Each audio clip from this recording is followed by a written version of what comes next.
In this lecture, I'll discuss the final wave behavior, which is diffraction. This is a type of interaction between a wave and an obstacle. Diffraction is a clear example of a difference in behavior between particles and waves. Let's consider an obstacle such as this. You have a wall, this blue line, with a small opening. And let's say you're somewhere over here, and you're kicking soccer balls in straight lines toward the wall. So some of the soccer balls will pass through the slit, but most of them won't. They'll just hit the wall. The soccer balls that pass through the slit, well, where would you expect them to land?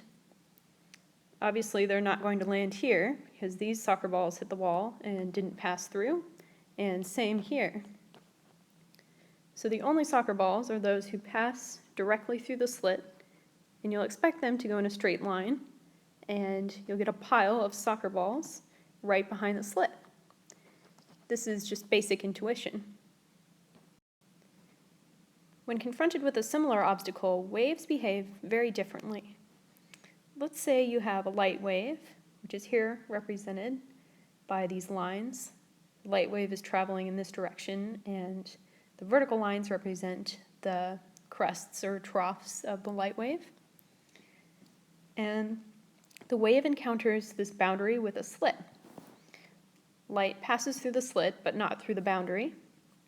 When light passes through the slit, at first, you see what you might expect with a soccer ball. The light hits an area roughly the size of the slit. However, after this point, light begins to diffract, which means that it spreads. Eventually, you will see the light hitting an area much greater than the size of the original slit.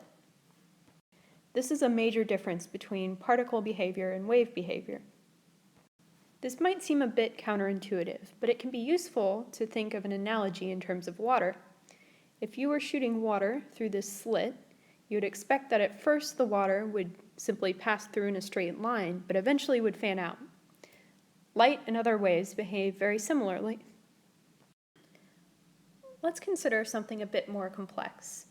Let's say you have a boundary with two slits instead of one, and a light wave traveling toward it.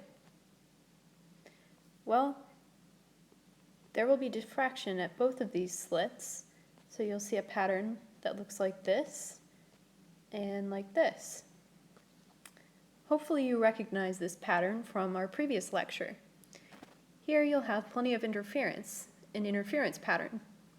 If you put a detecting screen here, you would notice a complex pattern of light and dark spots representing constructive and destructive interference. It is also important to note that the size of the slit is significant. When the size of the slit is close to the size of the wavelength of the light or other wave passing through the slit, diffraction is most pronounced. Diffraction can also occur in response to other types of obstacles, such as a sound wave hitting a post.